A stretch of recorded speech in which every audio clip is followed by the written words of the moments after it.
right, I'll call to order regular session of the Grand City Council for January 6, 2021, and ask for a roll call, please. Mayor, before we do that, Yes, sir. Mary Ann indicated that she's in the waiting room. I will, hold on. Brent, can you check for Mary Ann? Oh. Okay, there's a bunch of people coming in. There's a Sorry. number of people in. Okay. There you are. Hello there. Hello. I was just waiting and waiting.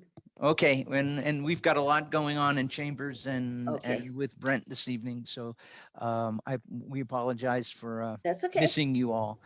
That's okay. I will reiterate what I said just a moment ago. I'll call to order a regular session of the Grand City Council for January 6, 2021, and ask for a roll call, please. Steve Clemens, Here. Gary Lillard, Here. Corrine Dudo, Here. Nicole Howard, Here. Mary Ann Meisner, Here. Justin Rock. Here. All right. For those of you who may be watching on EOL Live, this regular session is being broadcast electronically, and all members of the council and council-elect will be engaging through electronic means. Before we begin our meeting this evening, I thought I would just give you a brief idea of what this meeting is about and how it's going to proceed. This is not a typical council meeting for a number of reasons. The first reason is that we're transitioning tonight from an old to a new council. We will have one councilor leaving us after we complete unfinished business, and then we will have new councilors sworn in to be seated for the new business the council will engage in through the rest of the evening. So with that, we do have a consent agenda with two items: approval of the regular session minutes from December 2nd and authorizing the city manager to sign an MOU between the city and the Employee Association and Police Association. So I will entertain a motion on the consent agenda. I move we accept the consent agenda as presented. Second. All right. Any discussion of that? Okay, I will ask for a roll vote, please. Stacy? Sorry, I forgot to unmute. No, that's all right. Steve Clemens, Yes. Gary Lillard, Yes. Corine Dudo, Yes. Nicole Howard, Yes. Mary Ann Meisner, Yes. Justin Rock. Yes. All right. Motion Robert, carries. any public comments this evening that were received? No, we did not. Okay. We have one item of unfinished business, and that is to authorize the mayor to sign an audit letter. And is Heather here to make that presentation, or do you want to handle that? Oh, there's a lot. I apologize, Heather. There are 22 screens of people in front of me this evening, and it's easy to miss a person. So take it away, please. Good evening, Mayor and Council. So on Monday night's work session, our auditor, Rob Tremper, presented our fiscal year 1920 audit to you, and included with that was the SAS 115 letter, which outlines the deficiencies that they found during the audit. Mr. Tremper did go through those deficiencies in more detail on the Monday night work session. So what we've provided to you is a letter that outlines the city's planned corrective action in response to those deficiencies. Okay, thank So any you. questions? Any questions for Heather? I don't know. Heather, did you say 1920 or 2020? 1920. Oh, that's the number. Okay. I was thinking you said the date. I was just, never mind. Oh, that's okay. We did not go back 100 years. Well, that's what I thought. It just struck me, okay? So do we have, Oh, you want a motion? yeah, I need a motion on that. Okay, I move the proposed memorandum of oh, the wrong one. Excuse me, I have to find it. It's all right. I was bringing up the file myself, so Okay. That's part of the consent agenda, wasn't it? yes. Okay. I gotta go back. Okay. Well, maybe somebody else who has it there. Anybody else want to give a motion? I move the proposed memorandum of understanding between the city of LeGrand. Oh, that's the Nope, wrong that's the one. same one. Ah, It's out of 5A, order? 5A. I think we're out of order. Yeah, It's, yeah. it's going to be, so it's 5A. The motion is that I move that we I got it. authorize, okay, got it? I move that we authorize the mayor to sign the letter prepared to the State of Oregon Audit Division. Second. All right. Any Get the right discussion on that? Just for the public's purpose, council did meet on Monday evening to receive an audit report. There were some elements of the audit that were brought to our attention. Many of them just are recording issues and rectifying the books between one fiscal year and another. The plans that we have in front of us should adequately address those discrepancies. And I don't think we shouldn't have any problems going forward with that. Any other comments on the motion in the second? If not, I'll have a roll vote, please. Roll call vote. Steve Clemens, Yes. Gary Lillard, Yes. Corinne Dudo, Yes. Nicole Howard, Yes. Marianne Miesner, Yes. Justin Rock. Yes. Motion carries. All right. We're going to move into sort of a portion of the meeting where there's going to be a lot of shuffling around. And the first person to shuffle will be me. I'm going to turn off my video and my mic and move to another location in the chambers, and I'll be right back with you. So hold on. Steve, are we doing the presentation number 6? Yes, that's what we're doing. We're doing a presentation of a certificate. So Yes. I'll thank you. speak a little bit more to that when I get over there. So I'll be right back.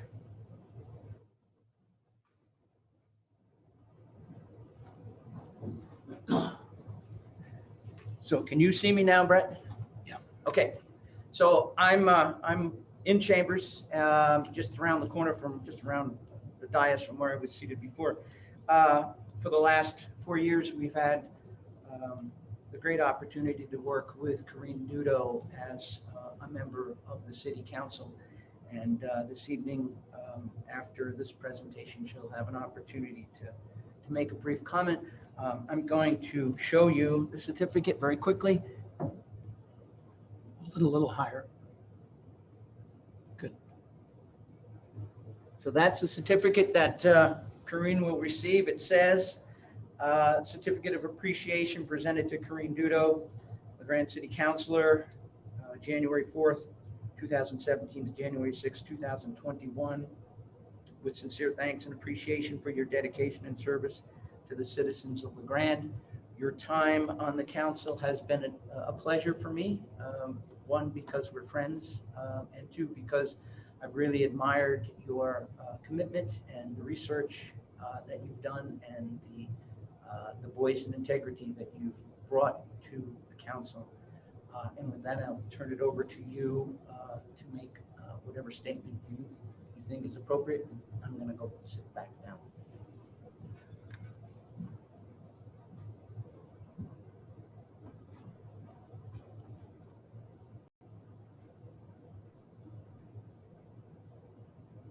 Well, thanks, Steve. I'm grateful for the opportunity to have served on the LeGrand City Council. I'd like to thank all the city staff who helped me to understand their departments and the nuances of the city operations. It's pretty complex.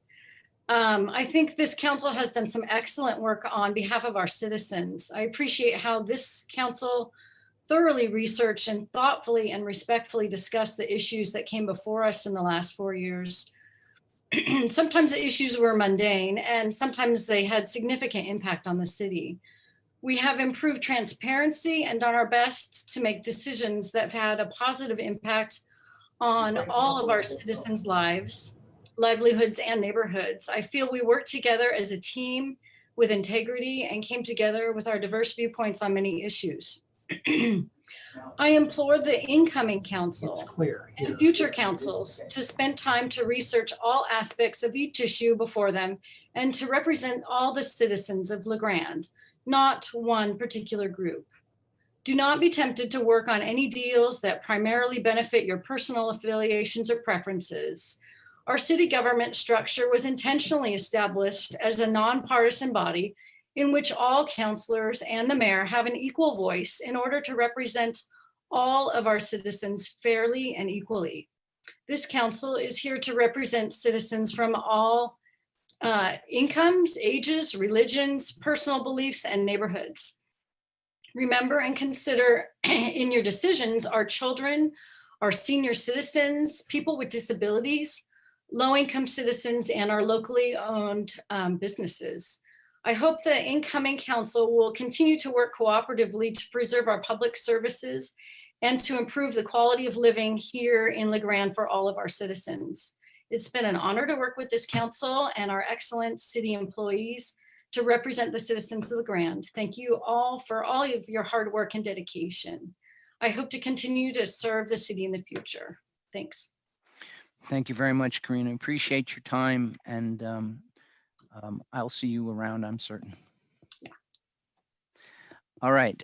This is a point where we're going to take another. We're transitioning now. Now that the council has completed unfinished business, the next portion of the meeting involves taking the oaths of office or for the incoming councils. And Stacy Stockoff will administer the oaths of office to Nicole Howard and Marianne Meisner. And then she will scurry her way down here to the council chambers to administer the oaths to me and then to David Glabe and John Bosarth. So with that, Stacy, I will turn it over to you. And I think Nicole is first up. Yes. Are you ready, Nicole? Sure am. Okay, I want you to raise your right hand and repeat after me. I state your name, I, Nicole Howard, do hereby affirm do hereby affirm that I will support the constitutions that I will support the constitutions of the United States of America and the state of Oregon, of the United States of America and the state of Oregon, the charter and ordinances of the city of LeGrand, charter and ordinances of the city of LeGrand, and that I will, and that I will, to the best of my ability and according to law, to the best of my ability and according to law, faithfully perform the duties faithfully perform the duties of counselor for the city of LeGrand of counselor for the city of LeGrand during my term of office and position number 2. during my term of office in position number 2. Congratulations. All right, Marianne, you're up. Okay, Are you ready? right. Okay, repeat after me, right hand up. I state your name, I, Marianne Meisner, do hereby solemnly swear do hereby solemnly swear that I will support the constitutions that I will support the constitutions of the United States of America and the state of Oregon, of the United States of America and the state of Oregon, the charter and ordinances of the city of LeGrand, the charter and the ordinances of the city of LeGrand, and that I will, and that I will, to the best of my ability and according to law, to the best of my ability and according to law, faithfully perform the duties of counselor faithfully perform the duties of counselor for the city of LeGrand for the city of LeGrand during my term of office and position number 4. in my term of office in the position number 4. Congratulations. Thank you. All right, so Stacy, you're gonna come down here and John, if you want to line up with David, and we will reconvene in front of the the flags, and Stacy will administer the oaths of office to the last 3 new counselors. I'll be right back.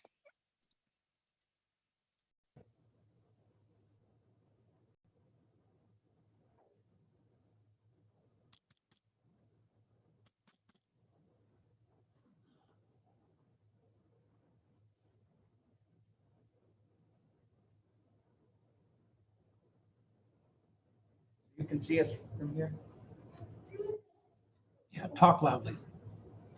Can you hear us? Okay. All right, Are you ready? I'm ready.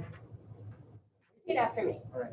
I state your name, I, Steve Clements, do hereby solemnly swear do hereby solemnly swear that I will support the constitutions that I will support the constitutions of the United States of America and the state of Oregon, of the United States of America and the state of Oregon, the charter and ordinances of the city of LaGrande, the charter and ordinances of the city of LaGrande, and that I will, and that I will, to the best of my ability and according to law, to the best of my ability and according to law, faithfully perform the duties of mayor faithfully perform the duties of mayor for the city of LaGrande for the city of LaGrande during my term of office in position number 1. during my term of office in position number 1. That's it. Thank you. Congratulations. David?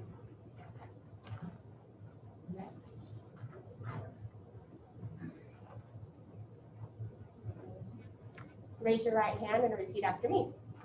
I state your name, I, David Quaid, do hereby solemnly swear do hereby solemnly swear that I will support the constitutions that I will support the constitutions of the United States of America and the state of Oregon, of the United States of America and the state of Oregon, the charter and ordinances of the city of LaGrande, the charter and ordinances of the city of LaGrande, and that I will, and that I will, to the best of my ability and according to law, to the best of my ability according to law, faithfully perform the duties of counselor faithfully perform the duties of counselor for the city of LaGrande for the city of LaGrande during my term of office in position number 3.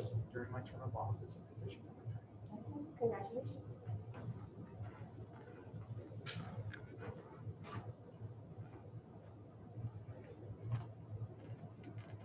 Raise your right hand and Got repeat it. after me. I state your name, I, John Bozard, do hereby solemnly swear do hereby solemnly swear that I will support the constitutions that I will support the Constitution of the United States of America and the state of Oregon, of the United States of America and the state of Oregon, the charter and ordinances of the city of LaGrande, the charter and ordinances of the city of LaGrande, and that I will, and that I will, to the best of my ability and according to law, to the best of my ability and according to law, faithfully perform the duties of counselor faithfully perform the duties of counselor for the city of LaGrande for the city of LaGrande during my term of office in position number 6. during my term of office in position number 6. Congratulations.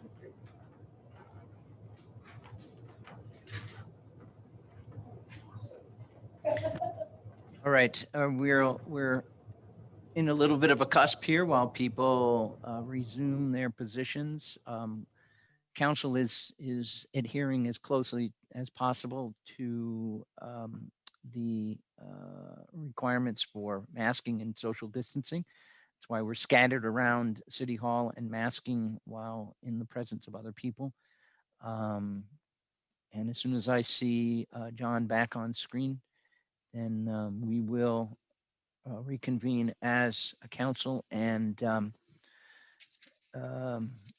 begin a discussion of a public hearing. All right, I see John there now. Welcome, new council. Looking forward to working with you all over the next few years. So we have a public hearing this evening. It'll be a reading of the first title only for a land development code housing related to amendments required by House Bill 2001 and OAR 660-046. And I'll ask Stacy to, I'll open the public hearings and ask for rules of order to be read in their entirety. Okay. These rules of order are applicable to the public hearing for considering amendments to the Land Development Code Ordinance 3242, Series 2018, addressing the requirements in House Bill 2001 and Oregon Administrative Rules 660-046. This is a legislative hearing. Therefore, Counselor ex parte or pre-hearing contact does not apply. The hearing will proceed as follows. The mayor will open the public hearing and request the staff report. The mayor will then accept written public testimony relating to the matter. Due to COVID-19 restrictions, only written testimony will be accepted and shall be read into the record during the hearing. There is a 3-minute time limit for testimony. The order of testimony this evening will begin with that of proponents, those in favor, followed by opponents, those opposed, and ending with those neutral to the ordinance being adopted. The meetings will be available for viewing via the city's scheduled charter communications channel 180, beginning at 6:00 p.m. on January 6, 2021. On the LaGrande Alive website at lagrandealive.tv/city-events. Is that or it? on the East, Okay, sorry. or on the Eastern Oregon Alive.tv Facebook page at facebook.com/EOAliveTV. The notice of this public hearing required that any person that wanted to submit written comments or questions in advance of the meeting had until 5:00 p.m. on Tuesday, January 5th, 2021, to submit them to Mike Boquist via email at mboquist@cityoflagrande.org. The proceedings are being electronically recorded to be converted into written minutes. Members of the City Council may ask questions of the staff at any time. Subsequent to deliberation, the mayor will close the hearing. Okay, thank you. Let me make sure. I'm having connectivity issues here. It keeps cutting in and out, so you'll forgive me if I don't catch everything, and I may ask for you to repeat things. Anyway, so we've had a reading of the rules of order. Mike, this is your game, so have at it. Good. Thanks, Mayor and Council. And I'm just going to give you, I guess, the summarized version. Just so you know, the Land Development Code is about 315-ish or so pages. In your packet, you literally only have the intro and the signature page of the actual ordinance. And then I have excerpts in the staff report that I'll go through and refer you to those pages for the sections that are proposed to be changed. And so what's before you this evening is some mandated code requirements from the state that are in response to House Bill 2001. And that House bill specifically addresses affordable housing and requires, at least for our size jurisdiction, cities that are 10,000 to 25,000 in population, that we are required to change our codes to allow duplexes in all residential zones or all zones that we allow single family dwellings as a permitted use. Additionally, we're also required to change any of our code standards where we treat a duplex different from a single family home, and so that the exact same standard would apply to a duplex as would apply to a single family dwelling. So that's the House bill, and then the rules that implement that House bill are in that OAR 660046. Do you need to hold up and catch up with you, Mayor? Yeah, my internet connection down here is not all that good, and I keep dropping and locking up. So go ahead, Mike. I'll catch on as I can. Okay, so so that kind of quick summary of that history is on page 26, PDF page 26 of your packet if you're looking at the Adobe version. Otherwise, it's page 3 of my draft decision order. What I'd like to do now is kind of go through those the code changes that are proposed. Those begin on page 6 of the staff report, or page 29 of that PDF file if you downloaded it online. What I've done is I've kind of laid this out in a table format to show you what the code change is, what the state law requirement, if there was one specific to that item, and then some staff comments to how we address the state law. So it's kind of a finding that then got submitted to the state for their review to demonstrate that we're complying with the state law requirement. And just to back up a little bit, the mandate requirement, if the city fails to adopt these code changes, They have to be adopted and be in effect by June of 2021. And if we fail to do that, then we're required by law to start implementing a state model code, which essentially requires the same standards that are proposed to be changed. But there are some additional requirements that are in the state's model code that we'd also have to comply with. And probably the most notable one is that we cannot require any off-street parking for duplexes. And so that's really the driving element for me to comply with the state requirements to get this adopted. There are some other minor things that really aren't that big of a deal, but the parking is a big one. And so on this page 6, these next couple pages are pretty much all the same. It's we're changing some definitions to comply with how the state defines a accessory dwelling, as well as detached single-family homes. We added a cottage home standard or definition because we do have that in another section of our code, but there was no definition in our index for that. Then at the bottom of page 7, we start going into the different land use zones, residential zones. And these are all pretty much the same. Is you'll see where it once had limited to single family dwellings, it's now single family and duplex dwellings. And so that's going to be the same on page 7, 8, going into page, bottom of page 8. This section deals with, this is part of our zones, but this deals with lot sizes for, the bottom of each zone has this, but a single family dwelling is allowed on a 5,000 square foot minimum lot size. And then you add 1,000 square feet to that lot size for every additional dwelling. So 6,000 for a duplex, 7,000 for a triplex or 3, and so forth. Single family and duplex will now have the same lot size minimum, which is 5,000. And then we jump right up into the 7,000 where 3 dwelling units would have been before, and adding 1,000 square feet per dwelling unit on that minimum lot size. And that's really only relevant when somebody's doing a subdivision or a partition. Hang on just 1 minute.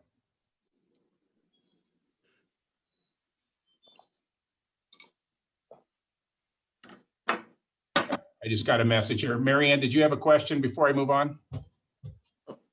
Yes, I did mine. When you were saying that the duplexes didn't, if we didn't adopt it, they would go under the state regulations and they wouldn't be requiring any parking? That's Is that what correct. you said? Yes, But that's correct. houses, but single dwellings still require parking even under the state. That is correct. Yeah, the state is not mandating any requirements for the single family. What they are mandating is that we add duplexes and we treat duplexes the same as single family dwellings. And so that's what we're changing our code to do. Okay, right. But So, if we don't change our code, then we're forced to take the state code and implement that, and it only relates to duplexes. So okay, really, it would be not fair. We'd require 2 parking spaces Right. for a single family dwelling and 0 for a duplex. So okay, it would be inconsistent, and plus we wouldn't want that. right. So how many units can be considered in a duplex? You said 3plex. Can you go further? Well, no, a duplex is 2 dwellings. So Okay, that's what I thought. yeah, and then you get into 3 or more as you get into the triplex and fourplex and the bigger apartments. Okay, that's what I thought. Okay, I thought you said a 3plex duplex and I thought, okay, never mind. Thank you. Yeah, sorry. Yeah. So so anyway, so those are the standards that were specific to changes in individual zones. Then I'm going to kind of shift gears a little bit just because I'm still into the zone discussion. So on page 10 of the staff report, page 33 of the PDF, we have a request from a business in the city to change our downtown zoning to allow for veterinary clinics in the downtown, as well as just about all of our veterinary clinics in the valley also have some boarding associated with them. And so this was a request that went before the Planning Commission. We discussed it as staff and didn't see that it would be a problem since we do allow pet stores and other business, medical clinic type businesses that have kind of similar impacts. So anyway, so this is just kind of a deviation from the housing piece. We're kind of adding in the proposal for veterinary clinics as a permitted use outright in the downtown. But boarding kennels are a little problematic with upper floor apartments and potential impacts of, that a boarding kennel might come with. And so to address that, it's recommended to have those as a conditional use permit. So those would go before the Planning Commission and have appeal opportunities through the City Council. They wouldn't just be an outright thing that somebody could just go do. But anyway, that's just kind of something that's just been added in that's not housing related. Everything else in these code amendments are related to this housing change. Does anybody have any questions or want to discuss that element before I move back into the housing discussion? Mike? Yes. Yeah, the only question I have, I don't quite understand the veterinary clinic in the downtown area. Are you talking about the downtown core? And that you would be able to put a clinic down there where animals be going in and out and right next to a restaurant type thing? And is that something we really want? Well, that's the discussion that is before the council. So this particular request had to do with the potential for the Meridell Center that has been for sale and a veterinary clinic that was interested in potentially moving in there. It is in the same zone as the rest of the downtown core.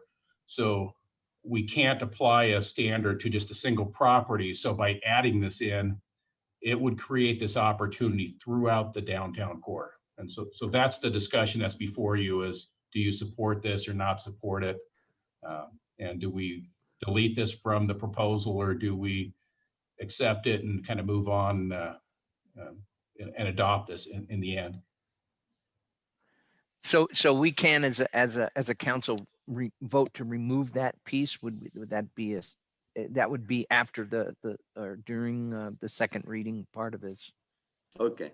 No, I don't think you would actually need to vote to remove it. I think it would be part of your discussion of whether you would support this or not. And you could direct me to have this removed. And so when I come back to you next month for the final adoption, it would be removed. It would not be in your final document for adoption, if that's your decision. Gary has a question. Yeah, or more of a comment. I'm inclined to agree with John's concerns about location. Maybe the place you're talking about wouldn't be so bad, but if we're having to open up the entire downtown core, I'm not necessarily opposed or in favor of at this point, but it certainly seems like an issue that needs further consideration more than what we're going to be able to provide tonight. Yeah, so that's fair. So what I'll do is we can come back to this at the end in the council discussion, and then you guys can, I guess, make a decision and advise me to either keep or pull this for your second reading and adoption. And yeah, so if you don't mind, I'll continue, and then we'll come back and revisit this in the discussion part. Please continue, Mike. Thank you. Okay, so the next section after this, going back into the residential, there's no changes in this next section. This is it's on the bottom of page 10, also on page 11. These are all of our single family home standards is kind of how we refer to them, but they actually apply to all residences. And I really had this in there because the state did have in their state statute some reference to cities being allowed to have design standards for dwellings. And so I just put this in there more for the state's reference purpose that we do have these standards and we apply them equally to single family, duplexes, and multifamily projects. But there are no changes proposed on those particular items. On page 12, starting on the bottom, this is a kind of I want to call it a typo, but I don't know if that's really the right reference. We just misreferenced a year in a prior code amendment. We changed in 2003, we changed our land development code to allow for a lesser setback in some of our residential zones. for brand new subdivisions, but we did not change those for the older existing ones in order to maintain some consistency with how development has previously been required to comply with and how it was developed. Anyway, so we misreferenced a 2006 code when we should have referenced 2003 for what those requirements applied to. And that's in a couple sections that relate to the different setbacks, front, rear, and so this is the more contentious element, at least for the public comments that we've received and at least some of our local discussions. So this is the parking section. This is on page 14 or page 37 of the PDF. And so currently we've had since 1999, we've had a standard that requires, we allow gravel driveways for single family residents. Once you get into multifamily, which has been duplex or higher, we've required an impervious surface, whether it's concrete or asphalt. And that requirement came in, I think it was 1999 when that was adopted, but that was in response to, for those of you that remember, in the early 90s, LeGrande was identified by DEQ as, was it the non-attainment area or PM10 or particulate matter for dust was so high that we were in some crisis mode and we were required to address that air quality conflict and require paving everywhere. And so in 1999 is when the code changed to essentially eliminate a lot of our gravel roads in the city, gravel parking lots, everything had to be paved. And as part of that, our Public Works Department received a fair amount of grant funding. And I don't know if they still do under the same program, but to pave some of our old gravel roads. So anyway, so that's where that standard came from. So in this code amendment, since we have to treat duplexes the same as single family, we can no longer require paving of those multifamily driveways where they're shared with single family or duplex. Because we have to treat them the same. And since we allow gravel for a single family, we have to also allow gravel for duplexes. And this is just a minor thing. I don't think it's really that big of a deal. It's probably a cost savings for folks. But anyway, that's a change that's required. Then the next section on here deals with stacking of parking. And this is where, say you have a single driveway that's serving those two dwellings, you can't stack those spaces and count those two spaces as one for each dwelling unit, and they both qualify as eligible spaces. So this is a conflict we've had in some of our past applications that we've just addressed as conditions of approval. But for an eligible parking space to meet the code standard, that space needs to be available and accessible to the person that's parking in it. They can't be blocked in by another property or another resident that doesn't control that space. So this is kind of a code fix for a past problem, but it's also addressing, that duplex scenario. Then this is the one that we've received comments on it in your packet, at least at the Planning Commission level. Our current parking standard for, and Mary Ann kind of got to this in her question, we require one parking space or two parking spaces for a single family dwelling. And so let me see if it's on the bottom of the other page. But we have two parking spaces for a single family dwelling. And then for when you get into multifamily, in the past, it's been 1.5 parking spaces per dwelling unit for triplexes and greater. Let me see, where am I at? 2 for single family, and it was 2 for duplexes as well. But state law is very specific that you cannot require more than 1 parking space per residential unit in a duplex, 2 total. So a single family and a duplex in the state's definition are one and the same, even though they're different quantities of units. They are one and the same. And so 2 parking spaces for a single family means 2 parking spaces total for a duplex, 1 per unit. And so anyway, that's what that standard addresses. It reduces the parking for a duplex by 2 parking spaces. Mike, very, very quickly, and you, I think this is like the state's not thinking right.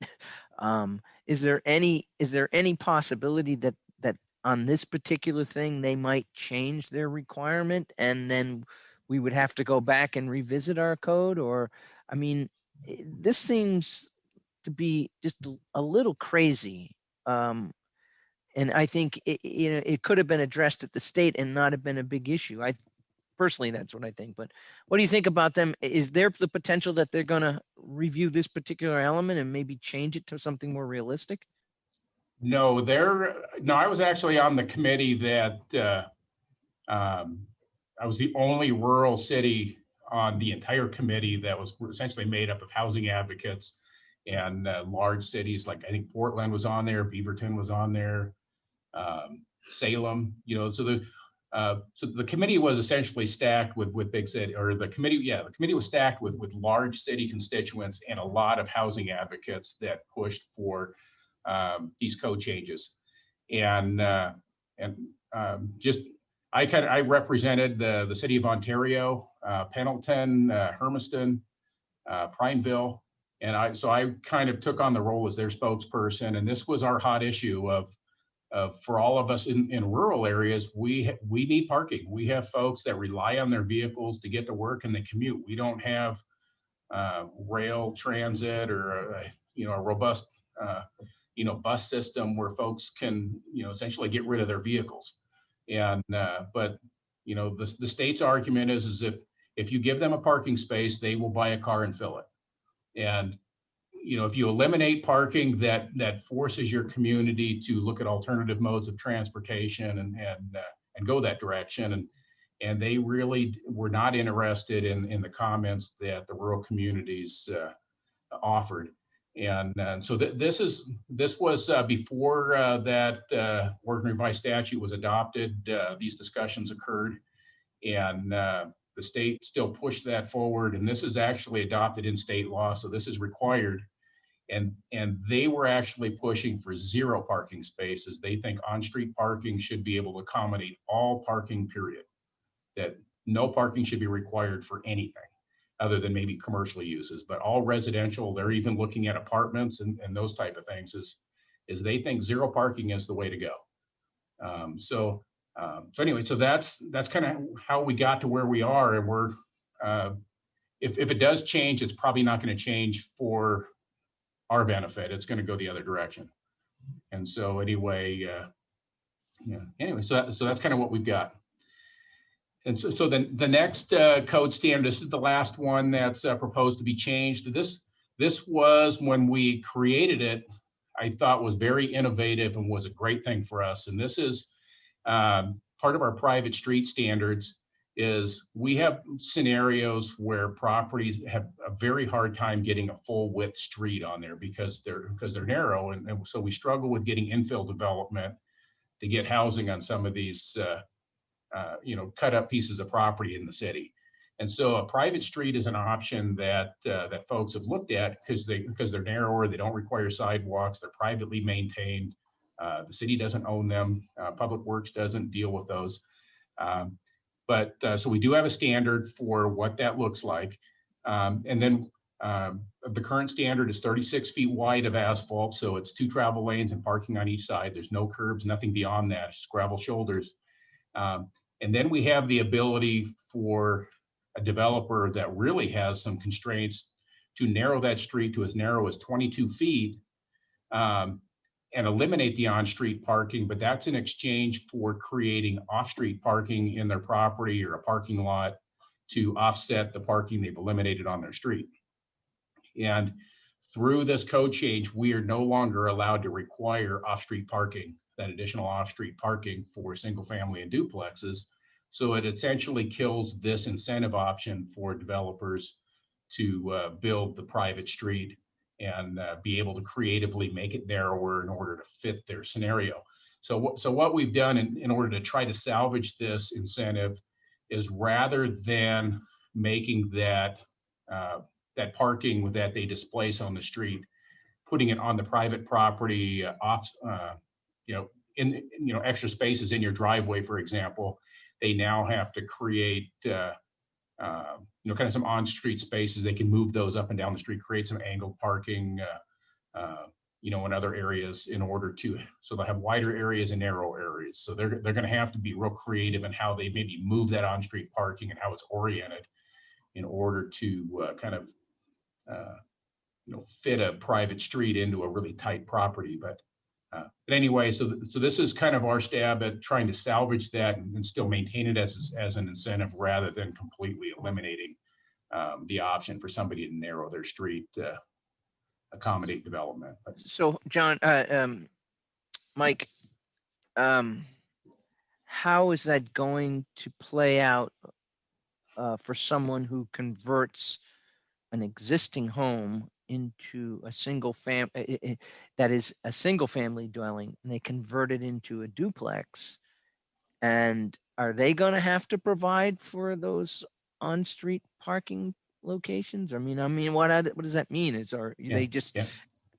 Well, this particular standard isn't really directly related to single family or duplex development. This is related to requiring parking. And an incentive where we're eliminating the parking on street and requiring them to provide additional parking on their property off street. And so we can no longer require that because we can't require more than 2 spaces on their property. So suddenly that parking space on the street that you eliminated, you can't say, if you put it on your property, then you could take it off the street and make your street narrower. We can't do that now. So the scenario you mentioned where it's a single family house, they have a 2 parking space requirement. So when you add it as a duplex is 1 space per unit. So it's still 2. So for somebody converting a single family to a duplex, it's essentially no change for them. It's a really easy switch. They just have to go through some building code requirements for that conversion. But the parking is really a non-issue for that switch for them. From the state standpoint, it's a cost savings. It helps facilitate additional dwelling units. It's a good thing.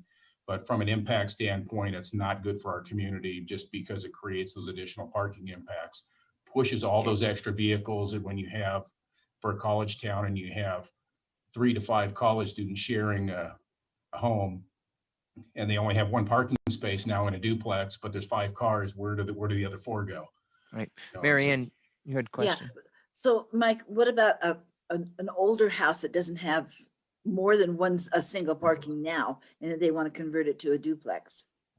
So if they have 0 parking, then that duplex, the additional duplex unit would have 1 parking space added to the property to accommodate the extra duplex or the extra unit that just got added. So they would have to have an extra space available for them to park. Right. So if they only have 1 space today, yeah, then when they add that second unit, they would have to add 1 more space for that second unit. And what if they have no parking now, period? If they have, so if they have no parking, they're grandfathered in at 0. Okay. The new unit that comes in is not grandfathered, so they're going to have to add 1 parking space in order to accommodate that new dwelling. Okay. So that could be a dissuasion to converting older homes that have no parking right now. It wouldn't be an advantage for them to convert an older house unless they can add another parking space to accommodate that duplex. Yeah, that's potentially the case. Yeah. Mike, how does that impact the regs we've had against stacked parking? We had that conversation, I think, in regards to some Airbnbs. Yeah, and so the stacked parking it really only applies for the duplex. Is that if you have a single car driveway that has 2 parking spaces in it, that now only qualifies in the code as 1 parking space. You can still park a second car there and block the other one in, but you're parking in a travel lane or a drive lane, and the parking space, it'd be like it's a bad example, but the closest thing I can relate it to is you're in a commercial parking lot and you have a car parked in the parking space, and the second car is parked in the drive aisle right in front of the other car, blocking it into the space. That drive aisle is not a parking space. That's kind of how the driveway is considered. It's considered a drive aisle that accesses that parking space. And so on a private property like a residence, you don't really care if you block yourself in. But when it's a duplex, the second duplex unit has to have its own independent space that is freely accessible. It can't be stacked in order to one person blocks their neighbor in. So that's how that other code section that I was referring to a few minutes ago anyway, on how we've addressed the stacking would apply. Thank you. Is that it, Mike, or anything else? Yeah, so that's it on the code changes. And then unless you want to, I don't need to go through those, but at the very end of the staff report, there's a couple letters from citizens that submitted testimony to the Planning Commission. And so those have been addressed in the staff report already, but those are folks that are just addressing their concern or frustration with they support the duplex idea, but predominantly have frustrations with the parking. And there's not much we could do with that, but it's in there, it's noted, and it's in there for reference.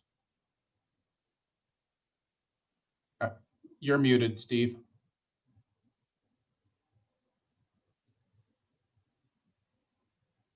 Okay, thank you. I was looking at the document itself, so when I hit the space bar at that point, it doesn't come up. So I'm looking at the document. This is on page 47 of the PDF file. It's looks like a notepad, and this person specifically says something about foundations related to duplexes. Is that something we want that's addressed in your document, or do we want to address it here? No, that's something, I mean, it was mentioned in the, during the Planning Commission meeting, but it's not something to address because that's a building code issue for how you build a house. It's really not a land use issue. So there's really nothing I could do to address that. Okay, and the other two letters were, as you said, related to the parking requirement. I mean, that to me seems the most unrealistic element of all this. I think if we were, having two parking spots for a single dwelling, we should have them for duplexes, but the state's not going to give on that, and I don't know what we can do. Any other questions for Mike? I would like to see us go back to the animal clinics in Central Business District. I'm a little uncertain about that one. But Gary has a question. Okay, go ahead, Gary. Yeah, maybe more of a comment than a question. I basically just wanted to thank you, Mike, for trying to inject some level of sanity into that process. In my time on the council, I've seen this happen with the state before, not a lot, but it happens, and it's really unfortunate because this one size fits all approach, obviously very poor decisions for certain areas. I guess since Portland obviously doesn't have a parking problem, it's not a concern of theirs. Yeah, well, I mean, to some extent, at least I didn't feel alone while I was there, even though my comments were essentially brushed off. They thanked me for my comments and moved on.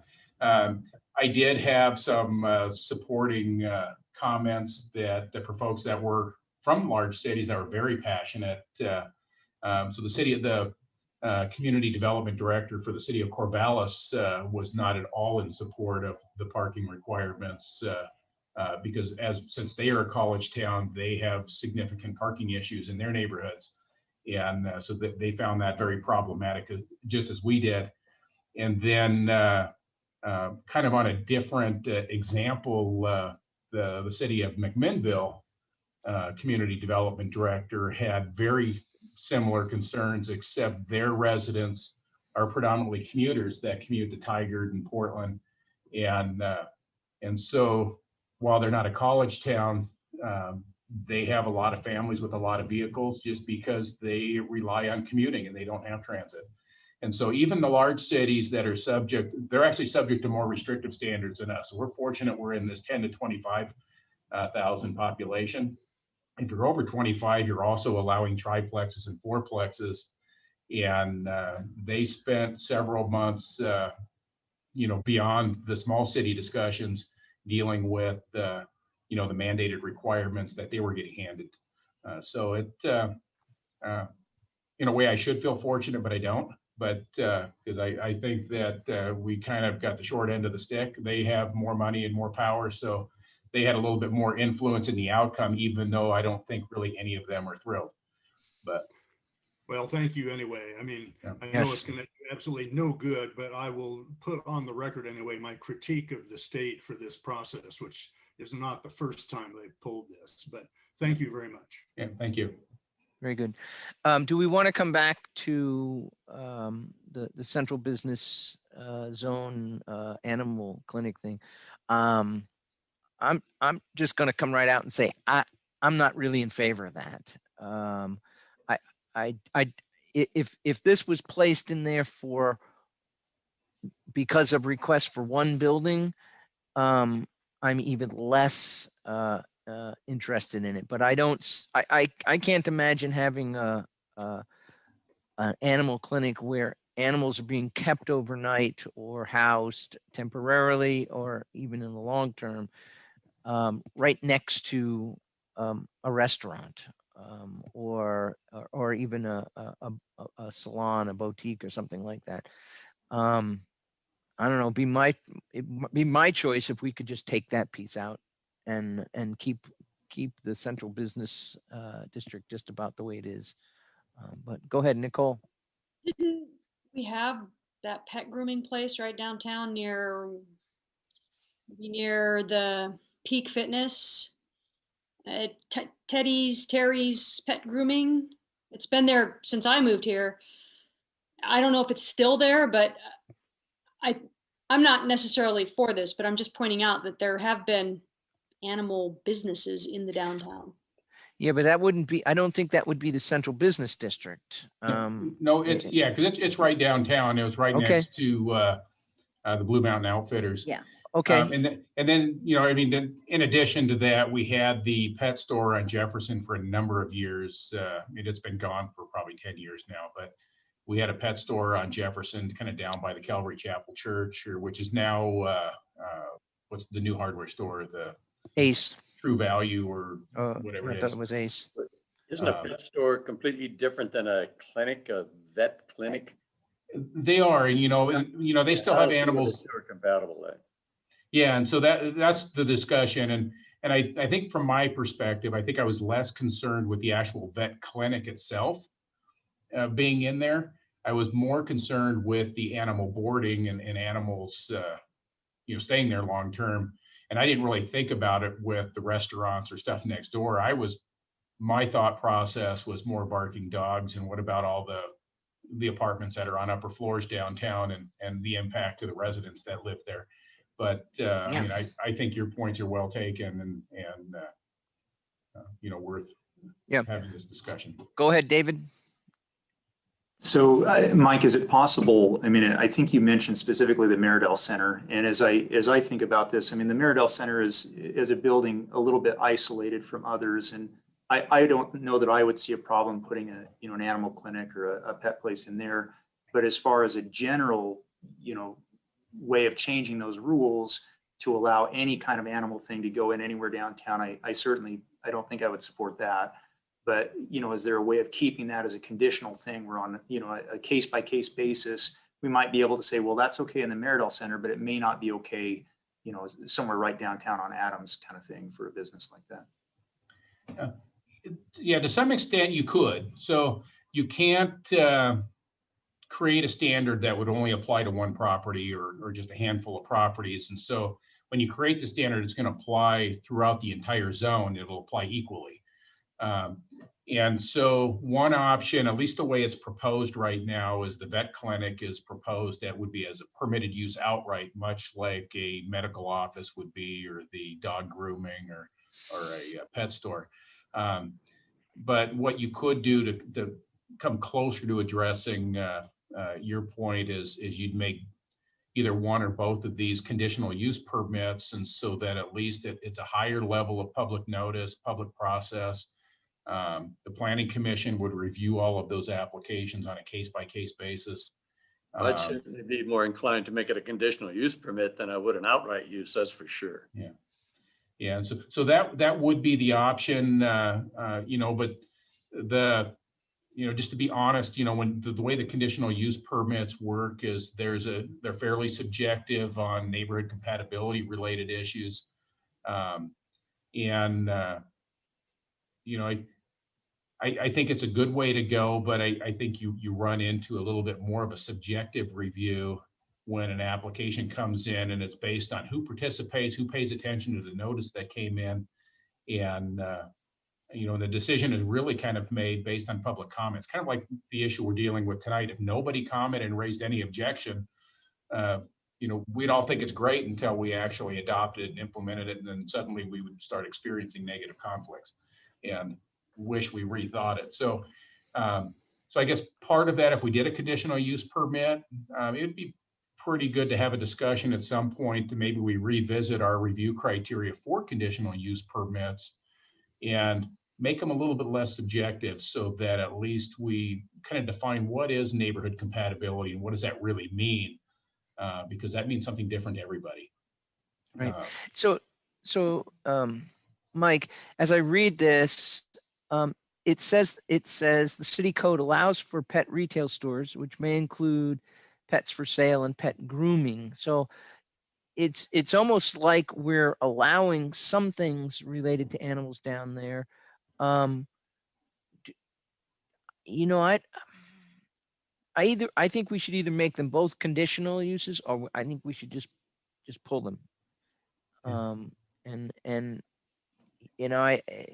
don't want to open a door where we're going to get into unnecessarily get into a situation where we've got to evaluate neighborhood compatibility on this type of thing. Yeah. I mean, I think that, by having it as a conditional use permit, I just can't imagine somebody coming into on Adams Avenue in one of those spaces thinking that they're going to put a boarding thing in there and successfully being able to argue that it's compatible with the apartments upstairs and the coffee shop next door. I just think it would be a real challenge for somebody to argue that, but it also depends on who's at the table that day when the decision's made. Okay. But I certainly, think at a minimum, a conditional use permit would be a reasonable conclusion. Robert, procedural question for you. What do we need to do if the council wants to change that language and have Mike bring something back? Do we need to make a motion on that? You certainly could, Mayor, if the consensus is that the council feels that changing it from a permitted outright use to a conditional use, that's the consensus of the council, then he would make that change. He would identify that at the next hearing so that it's highlighted before you do your second reading. And so I think that if someone wanted to make a motion to change that from a permitted outright use to a conditional use, that would be very clean and would work. But if you also get 7 nodding heads saying conditional use makes sense, great. Just likewise, someone could make a motion to remove both of those uses altogether. Yeah, I personally would not like to. I do not want to leave it in, and I do not want to make it a conditional use at this point.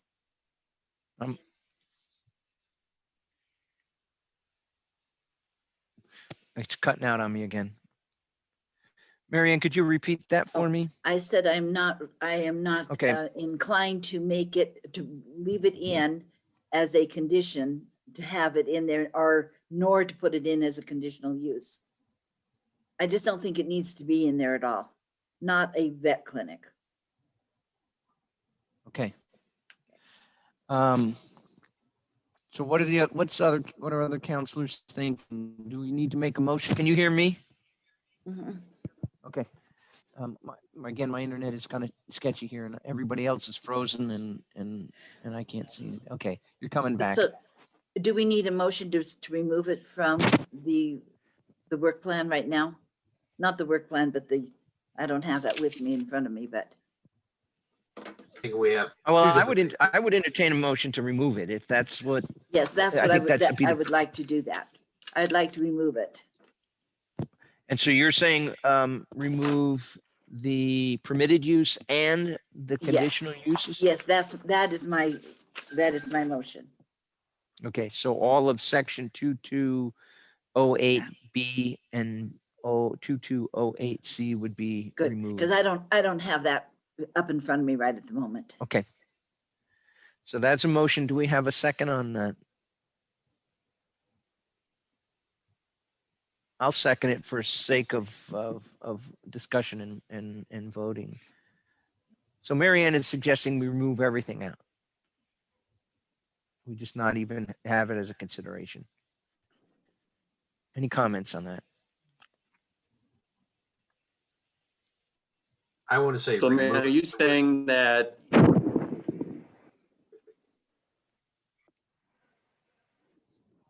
Hello? Yeah, yours cut out as well, John. Yeah, I've cut out again. Justin, go ahead. So Marianne, I'm asking you, would you not want say, John's cutting out too. Yeah, I think part of the challenge is we have a number of people that are on Wi-Fi using video at the same time. Okay. So What's what going might be helpful is to turn off your video and mute unless you're actually going to be speaking if you're in the city hall. Are we back? Yeah. I heard you, Steve. Okay, I So, can so just, to answer Mr. Bozar's question, Mary Ann's motion was to remove it as a conditional use for the boarding and to remove it as a permitted use Right. for the animal services shelter. So the proposed change that was recommended by the Planning Commission would simply be removed for the second reading if Mary Ann's motion is successful. So what I was trying to say is, I'm okay with getting rid of the boarding kennels, but for the small animal cells and services, I think that should be more of a conditional use. Because you can't just cut out all, cells and services downtown. I mean, I understand the boarding portion of it. I do not agree about putting boarding downtown. Right. But small cells and services, that I believe that in a very small amount would be fine. Okay, Justin, was that part of it? I mean, I was just talking about the boarding and the vet clinic No, there's and two the different, boarding. there's two different parts, and both parts that you said Oh, was remove the small animal cells and services. okay. No, as well as I boarding kennels. okay, I did not mean that. I meant because they can have a pet store downtown. I did not want the vet clinic or the boarding downtown, or either as for that or a conditional use. But see, I Well, don't in have other that other words, one in front of me, or so I couldn't it tell. would be more apt to get rid of the section at 2.2008 away Oh. from but use the 2.2008B as a conditional use. Okay, I will have to go back in and find mine just a sec. But that's what you were saying, Mary Ann. Okay, Is that's get rid of the yeah. boarding, but allow the services in the small cells and continue Okay. with that as we've always done. But get rid Okay, of. yes, that is what that was my intention, but since I didn't have it up in front of me, Sure. it was I hard have for me mine. to find it. Here, let me clarify that really quick. Hang on, David. So what's before you are just two code changes. It's not the animal sales and service components that deal with grooming, and pet stores is not on the table for removal. The only thing that is before you is adding veterinary clinics to the downtown zone, either as a permitted use or a conditional use or not at all. And then the boarding clinic, which is proposed as a conditional use, to either allow that or not at all. And my understanding for what Mary Ann is asking is for both veterinary clinics and boarding facilities is to not allow Right. them at all. Yeah. And so It had nothing. I was not recommending to not get rid of the pet stores or that. Yeah, and so that's a different section that's not before us. Okay, well, I was Okay. just going by what it said on there, Mike, where it says the animal cells and Okay. service. Yeah, and Vet- that's just an intro title for that. Okay. And then right after that, it's the veterinary small animal pet clinic stuff. Correct. Okay. Heads up real quick. We've lost John, and Brent has gone in to help reconnect him. The internet is kind of sketchy down here, and we're not, I'm losing you and then you're coming back. Robert, can you rehash where we are at this point? I can hear everybody and I just need to know where we are. And then John comes back, we can get moving forward with this. Sorry, Yeah, everyone. David had a comment as well. Okay. Yeah, and before David's comment, I'll just tell you the clarification of Mary Ann's motion was the primary discussion when you were in the other room, Okay. which is we would not be changing any of the currently allowed permitted uses in the downtown. The action that Mary Ann's motion with the second would be to remove the vet clinics as a permitted use and remove the boarding as a conditional use from the draft. So essentially this whole issue related to Yes. changing the code in response to the request would come completely off of the table and would be removed if Mary Ann's motion is successful. And that's the general feeling that others have had, or are we okay? Nicole is shaking her head. All right, And then David raised his Yes. hand, and I think we David, have go a- ahead. You know, can I get some clarification? Because the wording here is the downtown business zone. And I guess I'm unclear on exactly how broad the downtown business zone is. It's been indicated that that does include out to the Meridell Center. I'm assuming that that includes Adams Avenue as you know, we would traditionally expect downtown. Can you give me an idea, Mike, of how large the downtown business zone is? Because again, to me, as we're talking about maybe wiping this completely as a possibility of a business going in there, maybe that should be a consideration, because if there are areas of that downtown business zone that are maybe a little more separated, in my opinion, I guess I could see it appropriate to put a certain type of business, and you know, for that reason, I may, depending on where that's defined, favor more of a conditional use permit versus a complete, you know, it's off the table within that area.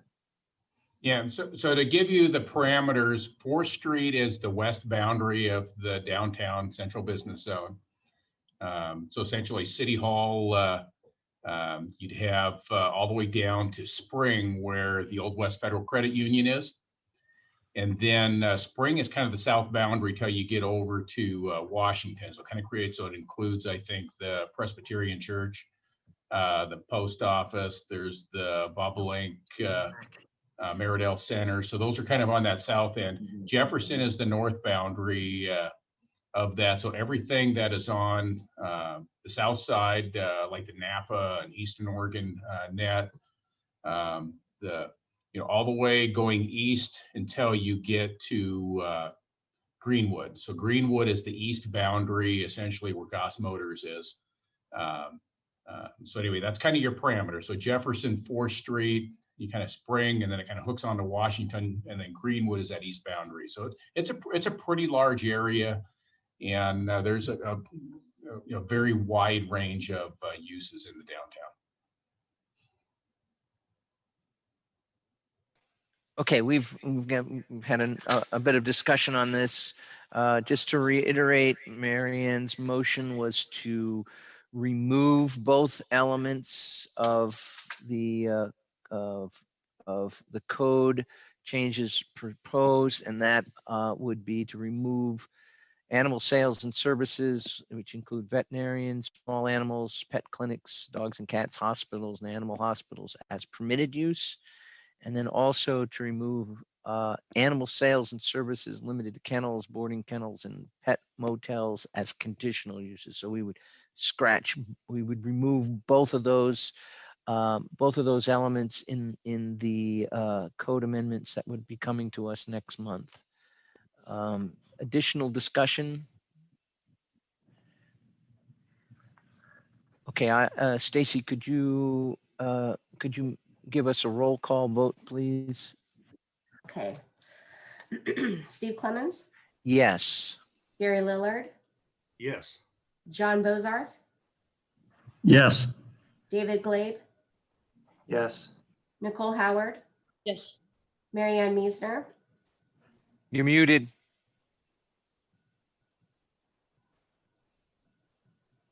Yes. Justin Rock. Yes. Motion Okay. carries. Thank you. So Mike, when you come back next month, that element will not be included in the code amendments.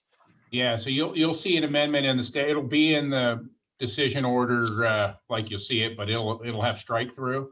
And there'll be a little notation referencing that it has been removed.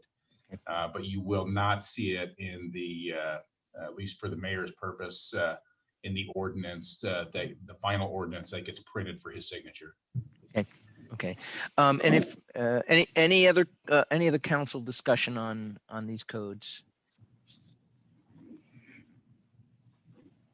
All right, then the public hearing will continue next month, February 3rd, 2021, at which time the proposed ordinance is scheduled to be read for a second time only and considered for adoption. Then, so this is one of those situations where we have two readings of title and then we have a vote. If I don't have if there are no other council comments, I will ask Stacy to read the proposed ordinance for the first time by title only. An ordinance of the City Council of the City of LaGrande, Union County, Oregon, repealing ordinance number 3242, Series 2018, and adopting an ordinance of the City of LaGrande, Union County, Oregon, amending various articles, adding new language, and recodifying the Land Development Code ordinance, repealing all other ordinances or parts of ordinances in conflict herewith, and declaring an effective date. All right, thank you very much. Moving on then, next few items will be in my court, at least to start, and they'll involve some council comments. The first item is the election of a mayor pro tem, and I'm just going to jump in with the motion. I'd like to nominate Gary Lillard as mayor pro tem. And I need a second on that or another nomination. I'd second it. All right. So we have, I think Nicole jumped in there first, but John also seconded it. Don't know that we need any discussion on that unless there's any other nominations. Okay. Robert, do we need a vote on this, or is it just kind of moving forward? I think you just can do a quick all in favor. All right. All in favor, raise your hand. And John, I can't see you, but I'm assuming that you're raising your hand. Okay. Thank you. All right. So we have a mayor pro tem. Thank you, Gary. And Gary and I have worked together for the last 4 years and 6 years now. Holy cow. We get along pretty well. And he's a great sounding board for many of my harebrained ideas. So I appreciate his presence. All right, now council positions. I'm shuffling papers here so that I'm going to get to it. I did send you out a notice of who had signed up for what, with a promise that I would reveal my selections. This always becomes a really interesting process because I want to accommodate your personal interests and your first preferences, and sometimes there's a bit of a conflict. So I'm going to read down through the 8 committee assignments and tell you who I've appointed, and if you have any objections to that appointment, please let me know and we can have a conversation. So the Blue Mountain Conference Center is pretty set in stone. That's going to be Robert and I. I will tell you this much, that there are probably going to be some changes afoot with the Blue Mountain Conference Center Foundation, if only for the reason that the Oregon Military Department has taken over management of the facility. And I don't think that we'll be funding them to do that. They will be self-sustaining on that. So for Chamber of Commerce Board of Directors, Justin will be primary and Marianne will be secondary or alternate. for the council audit committees. That takes either the mayor or the mayor pro tem and a counselor with 2 or more years of experience. So I'm going to ask Gary and Justin to sit on that. Okay. And in the past, I think it was me and somebody else. Northeast Oregon Housing Authority Board of Directors. I'm going to ask Marianne had that as her primary, so she'll be the primary council appointment, and John Bosarth will be the alternate.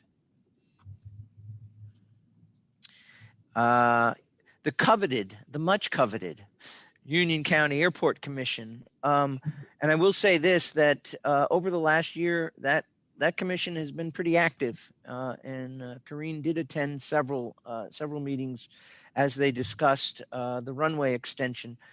And I want to thank David for providing me some personal input, a personal background on this one. So I'm gonna assign this one to David.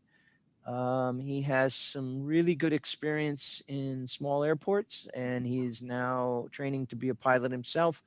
I think having a council member there that speaks the lingo might actually help that commission quite a bit, because I don't know that there's anybody else on that commission in the county that has the experience he has. So I'm looking forward to that. Union County Safe Communities Coalition.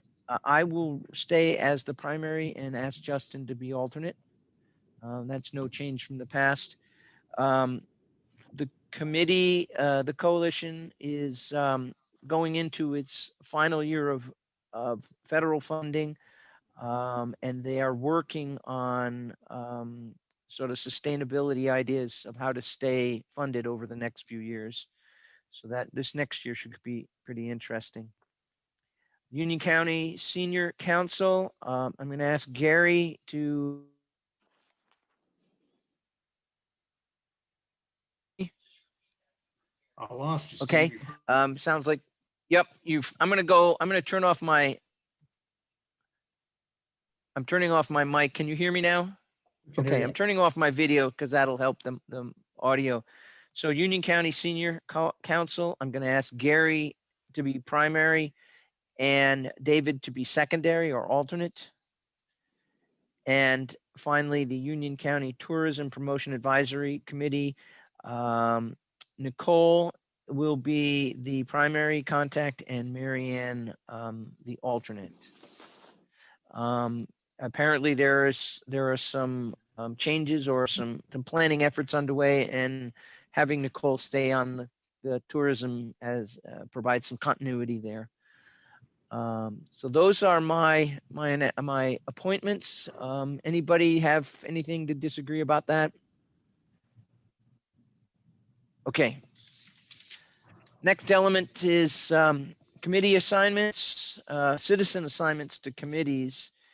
And I'm going to go down through each of them and ask for, I'll make a motion. I will ask for a second, and then we will vote. I'm coming back on video and see how this lasts. Okay, so the Arts Commission, there are 3 vacancies and 2 applicants. So I move that Karen Johnson and Christine Alf Rippey be appointed to the Arts Commission for 3-year terms, which expire December 31st, 2023. Second. So we have a second on that. Council discussion? Okay, all those in favor, raise your hand. Okay, thank you. I show that as unanimous. Show that as unanimous. The Budget Committee, there are 2 vacancies for 2 3-year terms and 2 applicants. So I move that Corrine Dudo and Max Coulter, I always have a hard time pronouncing that, be appointed to the Budget Committee, each for a 3-year term, which will expire on December 31st, 2023. Second. All right. We have a motion and a second. Discussion or comments? Raise your hand if you agree. All right, that passes unanimously. Landmarks Commission, there are 2 vacancies and we have 1 applicant. So I move that Cassie Hibbert be appointed to the Landmarks Advisory Commission for a 3-year term, which will expire on December 31st, 2023. Second.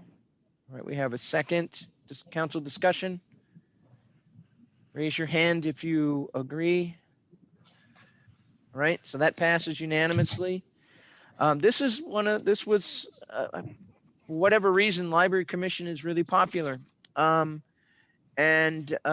have a number of inputs. So there are 4 applicants for 2 positions. So I move that Barbara Ming and Angela D'Antonio be appointed to the Library Commission, each for a 4-year term, which will expire on December 31st, 2024.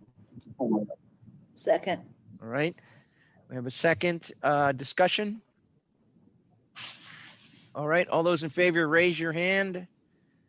And motion passes unanimously. Parking, traffic safety, and street maintenance. There are 4 vacancies and only 1 applicant. So that's one we need to go out and be looking for, asking for people to serve. I move that Corinne Dudo be appointed to the Parking, Traffic Safety, and Street Maintenance Advisory Commission for a 3-year term, which will expire on December 31st, 2023. Second. Second. All right, we have a second. Council discussion. If you agree, raise your hand. All right, unanimously it passes. Parks and Recreation Advisory Commission, there are 3 vacancies and 2 applicants. I move that Mark Gomez and John Briney be appointed to the Parks and Recreation Advisory Commission, each for a 3-year term, which will expire on December 31st, 2013. Second. I have a second from Nicole. Discussion? All right, if you agree, raise your hand. All right, motion passes unanimously. The Planning Commission, again, is one of those that has lots of interest and only 2 vacancies. So can we doing all right, Brent? Can you hear me? Okay. So I move that Bruce Weimer and Dave Felly be appointed to the planning. Hold on, I'm going to turn my. John, do you have something? Looks like he's frozen.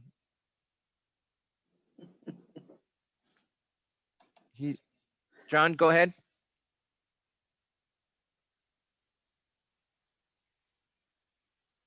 Can you hear us, John? Brent's coming in. Hold on. We're in a holding pattern.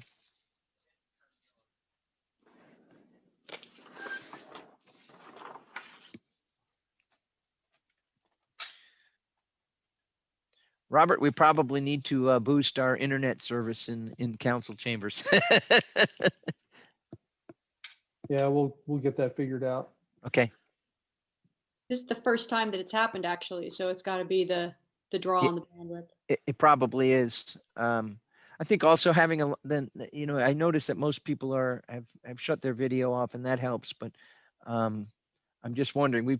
I think Brent is hardwired, which shouldn't be an issue. But both John and I are probably on the same access point.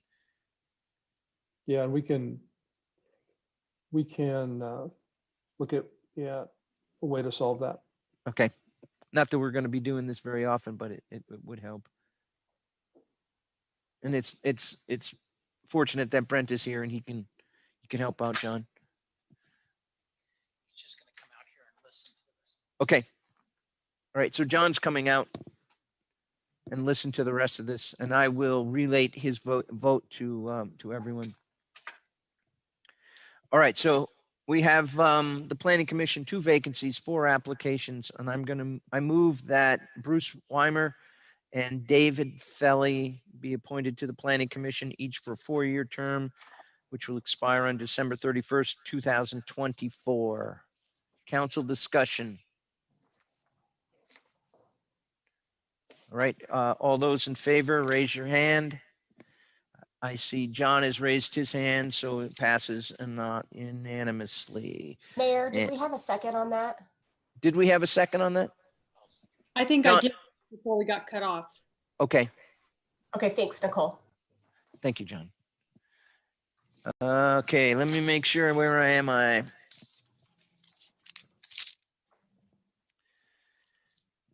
I think that covers everything that the council needs to do and for new business. Let me see, let's have staff comments.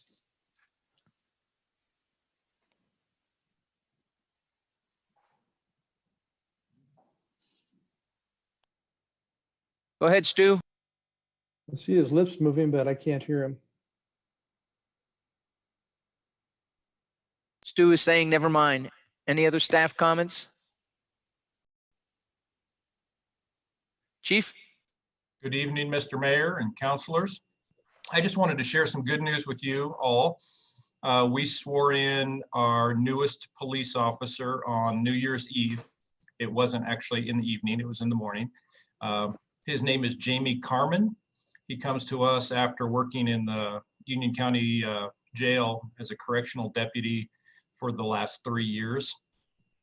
Jamie is actually replacing the vacancy that was created when Officer Matt Duncan retired a few months ago. So it's very exciting to have Jamie on board. And also of interest, we have given a final offer of employment to a new code enforcement officer. His name is John Alt, and he will start work with us on Tuesday of this coming week. So a couple of good things. And so Mary Ann, we're down one. We're in the late stages of the selection process for a vacancy that we have in our 911 center. So I'm knocking on wood that we can keep all those folks for a while, but I just wanted to share that good news with you all. Good, thank you, Chief. Appreciate it. Any other staff comments? City Manager? I just wanted to welcome welcome back Councilor Bozarth and welcome David. Looking forward to working with both of you, and Happy New Year to everyone. Okay, thank you, Robert. Counselor comments. Let me change my view here a little bit. Gary, go ahead. Okay, well, I'll follow up with Rob to Dr. Glade. Very glad to have you on board. I think you'll be able to add a lot to council that has been very effective for a number of years now. Your thoughts about the pet clinic that we just discussed were creative, the conditional use. Even though we didn't pass that, you know, it's an indicator of the kind of thinking I think we're going to get. So appreciate that and welcome. Also want to welcome John. I think this is about John, the third time that we will have been co-counselors. Can you hear? I can hear. Yeah, John can't hear it. We've got to turn the speaker on over on Brett's side of things. Well, if you pass along my welcome to him, and we'll enjoy working with him once again on the council. So that's all I had, was a welcome for our new people. Okay, very good. Mary Ann? The only thing I'd like to say is welcome David and John. Okay. Glad to have you back on the council. All right, Nicole? Two quick things. One, the Chamber of Commerce, the Tourism Committee, we're in the middle of rolling out a new website, and I believe it goes live, Robert can check me on this, next week. And it has been a lot of work and time, and the folks who've consulted and then sort of led the development of it have worked pretty diligently. I think you're going to notice that it's a quantum improvement over our previous county chamber website. So you can run it on something other than like Netscape. And the second thing I wanted to say really quickly was that I just want to shout out, there were people who applied for commissions today, the library, landmarks, whatever, who were in the last election. And elections are really hard and stressful, and losing an election is not fun. And I just think it's a real testimony to those folks who didn't win, that they just turn around and find another place to serve. You know, plaudits to those guys. I'm really psyched to see that. That's it. Okay. Dave, Justin, and then I'll turn to David and John. Go ahead, Justin. I just wanted to welcome David and congratulate and welcome back John. Also want to thank Corinne. I don't know if she's still around or watching, but thank her for her service of serving on the council with the rest of us. And congratulate Nicole and Marianne on their wins to rejoin us back in the positions they are at. Thank you. All right. Thank you. David? Thanks for the kind welcome. I'm excited to work with all of you. I recognize that I'm filling very, very large shoes, and I also want to thank Corinne. She's been not only a valued member of here on the council, but of the community as well. And I'm thrilled that we're going to continue to see her serve in some of the community positions that we've just discussed today. And look forward to working with all of you and working for our community to see if what we can do to move things forward. So thank you so much. Very good. And John is over here. You have any comments, John? Sure. Yeah, it's great to be back on the council, and I'm really looking forward to the next 2 years. I think once this COVID mess is over with, that we can accomplish some really great things for the city of LeGrand, working together. Thank you. And I'll wrap it up by saying welcome, David, and nice to have you back, John. And we'll looking forward to working with you both.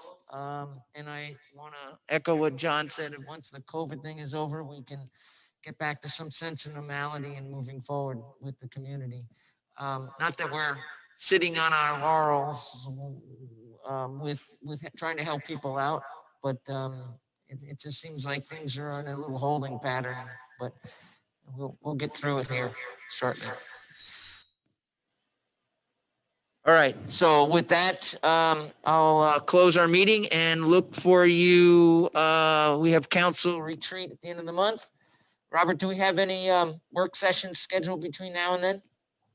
I don't believe we do. I think it's just a retreat. Okay. With that, I'll almost grab the gavel, but I'll adjourn us, and we'll see you here in a few weeks. Take care.